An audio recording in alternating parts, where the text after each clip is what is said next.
లూకాసు వార్త 8వ అధ్యాయము 43వ వచనం చదవం. ఇందాక చదివిన మాట. అప్పుడు 12 ఏళ్ల నుండి రక్తస్రావ రోగము గల ఒక స్త్రీ ఎవని చేతను స్వస్థత నొందనిదై ఆయన వెనుకకు వచ్చి ఆయన వస్త్రపు చెంగు ముట్టెను. వెంటనే ఆమె రక్తస్రావము నిలిచిపోయెను. హల్లెలూయా. 5వ అధ్యాయం మార్కు సువార్త 26వ వచనం నుండి చదువుదాం. Mark's gospel chapter 5 verse 26. Mark's gospel chapter 5 verse 26. Mark 5:26 చదువు. తనకు కలిగినదంతయు వ్యయము చేసుకొని ఎంత మాత్రమును ప్రయోజనము లేక మరింత సంకటపడెను. ఆమె యేసును గూర్చి విని ఆ మాట సేమ్ సిట్యుయేషన్, అంటే సేమ్ స్టోరీ. అదే రక్తస్రావము కలిగిన స్త్రీని గూర్చిన సంఘటన మార్కు వివరిస్తూ ఉన్నాడు. ఆమె యేసును గూర్చి విని, అందరం చెప్దాం, ఆమె యేసును గూర్చి విని. ఇంకా బిగ్గరగా చెప్పాలి, ఆమె యేసును గూర్చి విని. మరలా చెప్దాం, ఆమె యేసును గూర్చి విని. She heard of Jesus. ఆమె యేసును గూర్చి విని. చదవమ్మా. నేను ఆయన వస్త్రమును మాత్రము ముట్టిన బాగుపడుదుననుకొని జనసమూహములో ఆయన వెనుకకు వచ్చి ఆయన వస్త్రమును ముట్టెను. హల్లెలూయా. See, the first step to break through. నీ జీవితంలో బ్రేక్ త్రూ చూడటానికి, అనగా అద్భుతము చూడటానికి, దేవుని కార్యమును చూడటానికి మొదటి మెట్టు ఏంటో తెలుసా? You need to hate the condition that you are in. నీవున్న పరిస్థితిని అసహించుకోవాలి, నీ రోగాన్ని అసహించుకోవాలి, నీకు కలుగుతున్న ప్రతికూల పరిస్థితిని అసహించుకోవాలి. You cannot love your sickness and get delivered from the sickness. రోగమును ప్రేమించి రోగము నుంచి విడుదల పొందలేవు. నా మాట అర్థమైతే ఆమేన్ చెప్పండి. పేదరికమును ప్రేమించి పేదరికము నుంచి విడుదల పొందలేవు. దరిద్రతను ప్రేమించి దరిద్రత నుంచి విడుదల పొందలేవు. అందుకనే ఆర్థిక పరమైన బ్రేక్ త్రూస్ చూడాలనుకున్న వారు దీవించబడిన వారిని విమర్శించకూడదు, ఆర్థికంగా బాగున్న వారిని విమర్శించకూడదు. దేవుడు ధనమునిచ్చి ఆశీర్వదించి సమస్త ఈవులనిచ్చిన వారిని చూసి విమర్శించకూడదు. చాలామంది చేసే పొరపాటు ఏంటంటే, వారికి ఎక్కడుండి వచ్చినాయి డబ్బులు, వారికి అంత డబ్బులు ఎక్కడొచ్చినాయి, వాళ్ళు ఎంత చేస్తున్నారు, వాళ్ళకి ఎందుకు అంత వచ్చింది, వాళ్ళకి ఎందుకు అన్ని కార్లు, వాళ్ళకి ఎందుకు అన్ని ఇల్లులు, వాళ్ళకి ఎందుకని. హలో, నేను చెప్తున్నాను, యూ షుడ్ ఈదర్ నువ్వేం చేయాలంటే, దేవుడు ఇంకొక వ్యక్తిని దీవించినప్పుడు you need to celebrate the grace of God over their lives. వారి జీవితంలో పైన కనపడుచున్న దేవుని కృపను నువ్వు సెలబ్రేట్ చేసుకోవాలి. అది చేత కాకపోతే మౌనంగా ఉంటే అది నీకు మేలు. లేకపోతే చాలాసార్లు, అందుకనే నేను ఎప్పుడు చెప్తాను చాలాసార్లు, don't criticize the healing ministry. Healing మినిస్ట్రీని చాలామంది క్రిటిసైజ్ చేసేస్తారు. ఎందుకు జరుగుతున్నాయి స్వస్థతలు, ఎలా జరుగుతాయి స్వస్థతలు, చేయబడితే స్వస్థత వచ్చేస్తుందా, కింద పడిపోతే స్వస్థత వచ్చేస్తుందా, ఆయన ప్రార్థన చేస్తే స్వస్థత వచ్చేస్తుందా, నువ్వు ప్రార్థన చేసుకో. హలో, స్వస్థత పరిచర్యను విమర్శించిన ప్రతి ఒక్క రోగంలోనే చనిపోయినట్లుగా ఇప్పుడు దాకా చరిత్రలో మనం చూస్తూనే వచ్చాం. నేను ఎందుకు మాట్లాడుతున్నానంటే, కొన్నిసార్లు అనారోగ్యం ఏ కారణమును బట్టి వస్తుందో మనం చెప్పలేము. కొన్నిసార్లు మానవుని యొక్క తన సొంత తప్పిదమును బట్టి కూడా అనారోగ్యము కలుగుతుంది. కొంతమంది చాలా కేర్లెస్గా ఉంటారు, చాలా నిర్లక్ష్యంగా ఉంటారు, ఆరోగ్యాన్ని పట్టించుకోరు, వారు తెలుసు కూడా పట్టించుకోరు. కొన్నిసార్లు అవి స్పిరిచువల్ కండిషన్ అయి ఉండొచ్చు, కొన్నిసార్లు అవి శోధన అయి ఉండొచ్చు, కొన్నిసార్లు అది ఒక స్పిరిచువల్ బ్యాటిల్ అయి ఉండొచ్చు. నేనేమంటానంటే, దేని నుంచి నువ్వు విడుదల పొందాలనుకుంటున్నావో దాని విషయమై విమర్శ నీ జీవితమునకు దూరంగా ఉండాలి. నా మాటలు అర్థమవుతున్నాయా? Come on, loud hallelujah. ఇంకా బిగ్గరగా హల్లెలూయా, ఇంకా బిగ్గరగా amen. So never criticize the supernatural ministry that's happening through somebody. ప్రవచన పరిచర్య ఉంది, ప్రవక్త పరిచర్య ఉంది, గిఫ్ట్స్ ఆఫ్ ద స్పిరిట్, ఆత్మ వరములతో పనిచేసే దైవజనులు ఉన్నారు, స్వస్థత పరిచర్య కలిగిన దైవజనులు ఉన్నారు. వీటిని గూర్చి నువ్వు విమర్శించకూడదు. చాలామంది ఏం చేస్తారంటే, అనారోగ్యాన్ని చాలా ఘనతగా చూస్తారు, పేదరికాన్ని ఘనతగా చూస్తారు, ప్రతికూల పరిస్థితులను ఘనతగా చూస్తారు. నేను చెప్తున్నాను, అందుకని there are different kinds of things. నిర్లక్ష్యం వలన కలిగే ఉంటవి, స్పిరిచువల్ బ్యాటిల్ వలన కలిగే ఉంటవి, కొన్ని ఏమో ఆత్మ స్పిరిచువల్ కండిషన్ అయి ఉండొచ్చు. నా మాట అర్థమవుతుందా? అందుకే నేను ఎప్పుడు బలహీనున్నో అప్పుడే బలవంతుడిని అన్నాడు పౌలు. ఎందుకంటే it was a spiritual condition and it's not a spiritual condition, it's spiritual battle that Paul was going.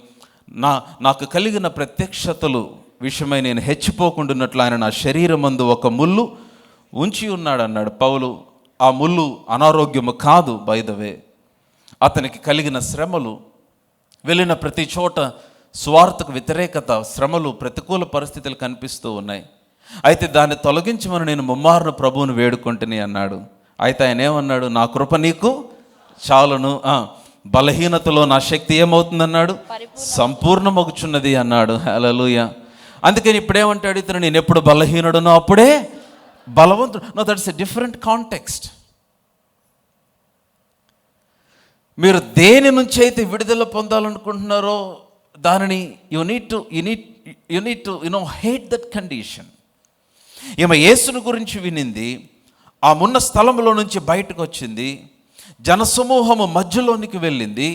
She was pressing through the crowd on the streets. ఆ జనసమూహం మధ్యలో నుంచి వెళ్ళి వెనక నుండి ఆయన వస్త్రపు చెంగును మాత్రము ముట్టిన బాగుపడుదునను అనుకొనింది.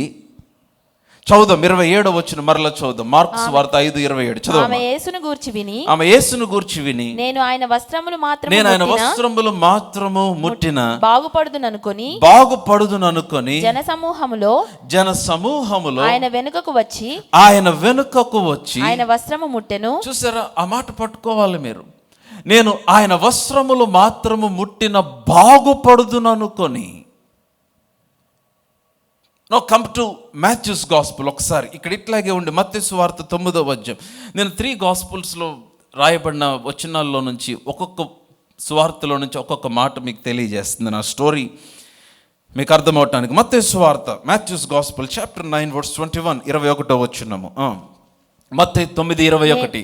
నేను ఆయన పై వస్త్రము మాత్రము ముట్టితే బాగుపడుదునని తనలో తాను అనుకొని. ఈ మాట లూకాలో కనపడలా, మనకి మార్కులో కనపడలా. No, I'm trying to explain how she was delivered from 12 years of bondage. 12 సంవత్సరాల బంధకం నుంచి ఆవిడ ఎట్లా విడుదల పొందింది? నెంబర్ 1, మొదటిది, ఆమె తనకున్న పరిస్థితి నుంచి విడుదల పొందాలనుకుంది. That's the initial step. She wanted to be delivered from the condition that she was in. Number 2, రెండోది, షీ హర్డ్ అబౌట్ జీసస్. ఆమె యేసును గూర్చి వినింది. బాగా వినాలి. మీరు వింటున్నట్లయితే ఆమెను చెప్పండి. మీకు విడుదలనిచ్చే వాటి గురించే మీరు వినాలి. మీరు ఏ పరిస్థితి నుంచి అయితే విడుదల పొందాలనుకుంటున్నారో, you should only hear the things that gives you freedom, that gives you deliverance, that gives you breakthrough. నీలో విశ్వాసమును చంపేసేవి, భయమును కలిగించేవి, సందేహమును కలిగించేవి, దుఃఖమును కలిగించే వాటికి నీవు దూరంగా ఉండి నీకు విడుదలనిచ్చే వాటిని మాత్రమే నీవు వినాలి. హల్లెలూయా. ఆమె యేసును గూర్చి వినింది. She heard of Jesus. No, what you hear becomes the greatest strength of your life. నేను మరలా చెప్తున్నాను, మీరు వినుచున్నది మీ జీవితంలో బలమైన దుర్గముగా మార్చబడుతుంది. ఒక్క వ్యక్తి గురించి ఒక నెగిటివ్ మాట మీరు వింటే, మరలా ఆ వ్యక్తి నీ దగ్గర ప్రూవ్ చేసుకునేంత వరకు ఆ వ్యక్తిని గురించి ఒక negative అభిప్రాయమే స్థిరపడిపోద్ది.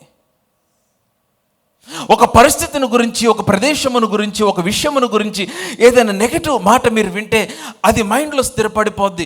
What you hear becomes the greatest strength. నీ హృదయంలో అదే స్ట్రాంగ్. వింటున్నట్లేదు ఆమె చెప్పండి. So she heard of Jesus. ఆమె యేసును గూర్చి వినింది. అండ్ నెంబర్ 3, ఆమె చేసింది ఏంటంటే, she said within her self. ఆమె తనలో, కీప్ ద స్క్రిప్చర్, మార్కు సువార్త, మత్తయి సువార్త 9:21 ఏమనుంది? అందరం కలిసి చదువుదామా? 1 2 3 గో. నేను ఆయన పై వస్త్రము మాత్రం ముడితే బాగుపడుదునని. అందరు చెప్పాలి, బాగుపడుదునని. అందరు చెప్పాలి, తనలో తాను అనుకొని. మరలా చెప్దాం, తనలో తాను. మరలా చెప్దాం, తనలో తాను. She did not tell to anybody. She was telling to herself. She was not telling to her friends or the family or the well wishers. చుట్టుప్రక్కల ఎవరికి చెప్పట్లేదు, అందరితో చెప్పట్లేదు, అందరితో మాట్లాడట్లేదు. తనలో తాను అనుకుంటుంది. She was speaking to herself. అంటే she was preparing herself, she was conditioning her heart. తన హృదయాన్ని రెడీ చేస్తుంది, తనను తాను సిద్ధపరచుకొనుచుంది, తనలో తాను అనుకొనుచుంది. She was speaking. దీనికి అర్థము meditation. You need to speak to yourself about the redemption, the finished work of the Lord Jesus. యేసు క్రీస్తు వారి యొక్క సిలువ బలియాగమును గూర్చి, ఆయన సిలువలో సంపూర్తి చేసిన కార్యమును గూర్చి నీవు పలుకుచూ ఉండాలి. ఎందుకని? Your body works at the command of your brain. నీ యొక్క బ్రెయిన్లో వస్తున్న కమాండ్ బట్టి నీ శరీరం అంతా పనిచేస్తుంది. ప్రయత్నించి చూడండి. What is the dominating thought of your mind? నీ మనస్సులో ఉన్న డామినేటింగ్ థాట్ అంటే బాగా స్ట్రాంగ్ ఆలోచన ఏదైతే ఉందో నీ శరీరము నీకు తెలియకుండా ఆ విధముగానే పనిచేస్తుంది. మధ్యాహ్నం నుంచి ఇంటికి వెళ్ళి నాకు జ్వరం వచ్చినట్టుంది అంటే సాయంత్రానికి వచ్చేస్తుంది. ట్రై చేయండి. జ్వరానికి ఎందుకు జ్వరం అన్నానంటే అది ఈజీగా అందరూ విశ్వాసం ఎక్కువ జ్వరం మీద. డోలో మీద చాలా విశ్వాసం, రెడీగా ఉంటాయి మన దగ్గర. అందరిలో డోలో 650. Yes or no? చాలా విశ్వాసం డోలో మీద. యెషయా 53:5 మీద కంటే కూడా. పేతురు 2వ పత్రిక 2:21 కంటే కూడా. నిశ్చయముగానే పొందిన గాయముల వరకు మీరు స్వస్థత నొందితిరి. ఆ క్యాప్సూల్ ఉండదు మన దగ్గర. What is the most dominating? So దీని ఏం చేస్తుందంటే, ఈ స్త్రీ ఏం చేస్తుందంటే, ఆమె పేరు కుమారి కాదు బై ద వే. ప్రభు కుమారి అని పిలిచి అంటే డాటర్ అన్నాడు. అది చదువుకొని చాలామంది కుమారి అని పేరు పెట్టుకుంటారు, అది వేరే విషయం. సో ఆమె ఏం చేస్తుందంటే, she was conditioning her self. నేను ఆయన వస్త్రమును మాత్రము ముడితే బాగుపడుదును. ఎప్పుడైతే ఆ మాట తన మనసులో డామినేటింగ్ థాట్గా, బలమైన ఆలోచనగా మార్చబడిందో, ఆమె శరీరం అంతా కూడా స్వస్థపరచబడటానికి సిద్ధపరచబడుతూ ఉన్నది. నా మాట మీకు అర్థమైందా? దీన్నే నేనేమంటానంటే వయలెంట్ ఫెయిత్. Violent faith. అందరు చెప్పండి, ఏ విశ్వాసం ఇది? సరిగ్గా చెప్పలా మీరు. కమాన్, వయలెంట్ ఫెయిత్. వయలెంట్ ఫెయిత్ అంటే ఏంటి తెలుసా? క్రూరమైన విశ్వాసం.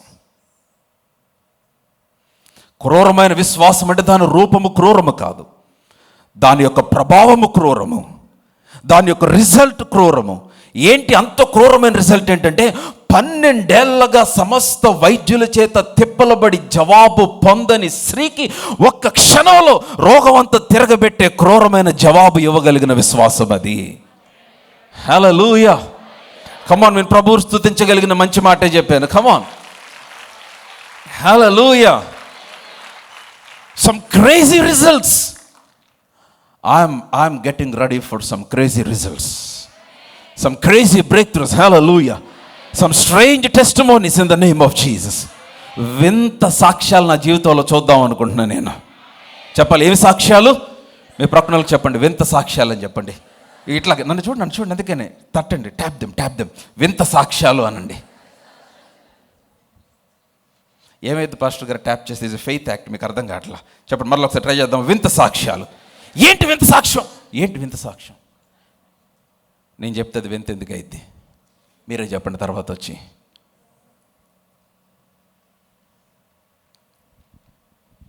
వింత సాక్ష్యాలు. వింత సాక్ష్యాలు కావాలి ఎవరికైనా? నాకు కావాలి వింత సాక్ష్యాలు. I want some strange testimonies. Come on. Hallelujah, hallelujah, hallelujah. Some strange testimonies. మన పితరులు దగ్గర వినిన సాక్ష్యాలే కాదు, నీ జీవితంలో మనము వినే సాక్ష్యాలు. హల్లెలూయా.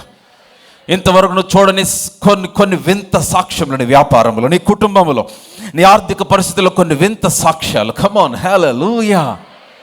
వింత సాక్ష్యాలు జరిగినప్పుడు వెంటనే వచ్చి నాకు చెప్పండి. మీరు ఎంతమందికి ఇంటర్వ్యూ లేకుండా ఉద్యోగాలు వచ్చినాయి చెప్పండి. ఫెయిత్ సెంటర్లో చాలామంది ఉన్నారు. మెనీ పీపుల్ దే గాట్ ఎన్నో జాబ్స్ వితౌట్ ఇంటర్వ్యూస్. నేను చెప్తున్నా కదా, మీకు ఎందుకు ఇస్తున్నారు, ఇచ్చేవాడికి కూడా అర్థం కాకుండా ఉద్యోగం ఇస్తాడు. నీ డిగ్రీ దానికి సరిపోదైనా నీకు ఇస్తాడు. దాన్నే వింత సాక్ష్యము అన్నారు.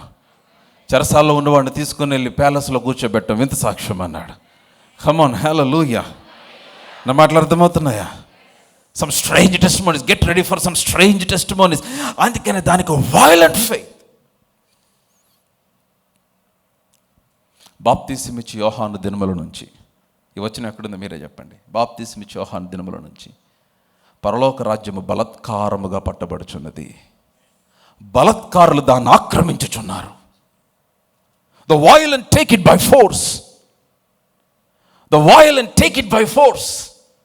చెప్తారా రెఫరెన్స్? చదువుతాం. యోహాను సువార్త 12వ అధ్యాయం. మత్తయి సువార్త. ఫెయిత్ సెంటర్ వాళ్ళకి వాక్యం బాగా తెలుసని బయట అందరూ అనుకుంటున్నారు. వాళ్ళు అనుకుంటున్నందుకన్నా మీరు ఒక ఆమెను చెప్పండి. మీరు బాగా వాక్యం తెలుసుకోవాలి. నేను ఇక్కడ వాక్యం తప్ప ఏం చెప్పను. స్టోరీలు అసలు రావు నాకు న్యూస్ అసలు తెలియదు. Thank you brother. మత్తయి సువార్త 11వ అధ్యాయము 12వ వచనం చదవమ్మా. బాప్తిసమిచ్చి యోహాను దినములు మొదలుకొని ఇప్పటి వరకు పరలోక రాజ్యము బలాత్కారముగా చెప్పాలి. ఎలా పట్టబడుచున్నది? సరిగ్గా చెప్పట్లే మీరు. ఎలా పట్టబడుచున్నది? బలాత్కారముగా. అట్లా చెప్పాలి. ఎలా పట్టబడుచున్నది? బలాత్కారముగా. Until now, from the days of John the Baptist, until now, the kingdom of heaven is taken by force. Abba. We need some violent people in Faith Center. Hallelujah. It is taken, it suffers violence. And the violent, ఆ మాట నాకు చాలా ఇష్టం. And the violent take it by force. ఆ తర్వాత మాట చదువు. బలాత్కారంగా పట్టబడుచున్నది, బలాత్కారులు దానిని ఆక్రమించుకొనుచు ఉన్నారు. హల్లెలూయా. ఇది విశ్వాసం గురించి రాయబడిన మాట. బలాత్కారం అంటే ఏంటి? Your taking by force. సాతానుని భయపెట్టి, సాతానునికి వణికించి, నీ విశ్వాసము చేత గట్టిగా దాన్ని పట్టుకునే ఆ విశ్వాసము. హల్లెలూయా. ఆ కనాను స్త్రీ వచ్చి, అయ్యా నా కుమార్తె దయ్యం పట్టిందయ్యా. ప్రభు మాట్లాడాల. శిష్యులు అన్నారు, ఏమైనా పంపించి విసిగిస్తుంది అన్నారు. కానీ ప్రభు రెస్పాండ్ అవ్వాల. కానీ ఆమె అడుగుతానే ఉంది, అయ్యా నా కుమార్తె దయ్యం పట్టింది, నువ్వు స్వస్థపరచాలి. ఆయన రెస్పాండ్ అవ్వాలా. ఏం అడుగుతానే ఉంది. చూసి ప్రభు అన్నాడు, నేను నశించిన ఇశ్రాయేలు ఎద్దుకే వచ్చాను కానీ అన్యుల కోసం రాలేదన్నాడు. అప్పుడు అమ్మనింది, అయ్యా యజమానుని బల్ల మీద నుంచి పడి రొట్టె ముక్కలు కుక్క పిల్లలు కూడా తింటాయి కదా. వెంటనే ప్రభు ఆమెను చూసి, ఇంత గొప్ప విశ్వాసం నేను ఇశ్రాయేలు ఎక్కడ చూడలేదన్నాడు. వెంటనే ఆ క్షణంలోనే తన కుమార్తె ఇంటి దగ్గర ఉన్న తన కుమార్తె స్వస్థత నొందినట్లుగా వాక్యంలో రాయబడింది. దాన్నే ఏమంటారంటే క్రూరమైన విశ్వాసము, వైలెంట్ ఫెయిత్. వైలెంట్ ఫెయిత్ అంటే అర్థం ఏంటో తెలుసా? నువ్వు దేని కొరకైతే నమ్ముతున్నావో అది చూడటమా, నువ్వు చావటమా, అంతే. ఇంక వేరేది లేదు. నువ్వు చావో చూస్తావు. Come on, hallelujah, hallelujah. Come on, loud hallelujah. So violent faith that I see the answer. ఎట్లాగా? It's not in your action, it's not in your expression. నీ ఎక్స్ప్రెషన్లోనో లేకపోతే నీ ఫిజికల్ యాక్టివిటీలోనో కాదు. క్రూరమైన విశ్వాసం క్రియలోనికి వచ్చేది ఏంటంటే కన్సిస్టెంట్గా నోటుతో మాట్లాడటమే. అసలు ఎంత పవర్ఫుల్లో తెలుసా? మీ నోట దేవుని వాక్యం ఉంటే చాలా క్రూరంగా పనిచేస్తుంది. ఎండిపోయిన ఎముకలు కూడా గడగడ వణుకుపోయినాయి. ఏ ఎముక దాని దగ్గరికే వచ్చింది, వేరే ఎముక దగ్గరికి వెళ్ళా. Come on, hallelujah, loud hallelujah. ఇంకా బిగ్గరగా hallelujah. So she said to herself, she said within herself, తనలో తాను. మనలో మనం చాలా మాట్లాడుకుంటాం కదా, నిజం చెప్పండి. అవన్నీ మీ శరీరం మీద ప్రభావం చూపిస్తుందని తెలుసా మీకు? అందుకని చాలా జాగ్రత్తగా మాట్లాడాలి. నాకు ఈరోజు ఏదో డౌట్గానే ఉంటుంది జీవితం. నాకు ఈరోజు అయ్యేటట్లేదు, అవ్వదు. నేను దేవుని పాదాల దగ్గర కూర్చొని నేర్చుకొని, నేను దేవుని దగ్గర ఎక్కువ కాలం చేసిన ప్రార్థన ఏంటంటే, ప్రభువా నా నోటిని కాచుకోవటం నాకు నేర్పించు. Teach me to guard my mouth. ఎందుకంటే శరీరంలో జరిగే ప్రతి మార్పు ఇమ్మీడియట్గా కనపడేది నోట్లోనే. హాస్పిటల్కి వెళ్ళగా నోరు తెరిచి టార్చ్ లైట్ అవి వేస్తారు. ఎందుకో తెలీదు, నాకు తెలియదు, డాక్టర్స్కి తెలియాలి. Yes or no? All the doctors said I mean in this place. Yeah. మొన్న నాకు జ్వరం వచ్చింది, వెళ్తే నోరు తెరవమన్నారు, తెరిసా. 4 బయట పెట్టమన్నారు, పెట్టా. లైట్ వేసారు, ఓకే సార్ అన్నారు. నాకు తెలియదు, మెడిసిన్ రాసి ఇచ్చారు, యాంటీబయాటిక్స్ రాశారు. అంటే దేనో సరే, that can be another medical reason, but I'm telling you, నీ శరీరంలో కలిగే ప్రతి మార్పు, every symptom or every change or every feeling that you get, నీకు అనిపించేవి, నీకు అనిపించగానే వెంటనే ఎక్కడి నుంచి ఎక్స్ప్రెస్ అవుతుంది? నోటి నుంచి. కొన్నిసార్లు 10 మంది ఉంటే డైరెక్ట్గా బయటకు మాట్లాడలేకపోయినా లోపల వచ్చాడు రా అనుకుంటాను. బాగున్నారా బ్రదర్? Praise Lord. మీ క్వశ్చన్ చెప్పిన, the world and the people respond to your action, but God responds to your thoughts. లోకము, మనుషులు నీ బయట ప్రవర్తనకు, క్రియలకు రెస్పాండ్ అవుతారు. దేవుడు రహస్యమందు నివసించువాడు, రహస్యమందు నీ ఆలోచనలకు స్పందించువాడు, రహస్యముగా నువ్వు పలుకు మాటలకు స్పందించువాడు ఆయన. నీ జీవితంలో జరిగే ప్రతి కార్యం నీలో నీవు మాట్లాడుకున్న మాటల యొక్క ఫలమే అయి ఉంటుంది, వేరేది ఉండదు.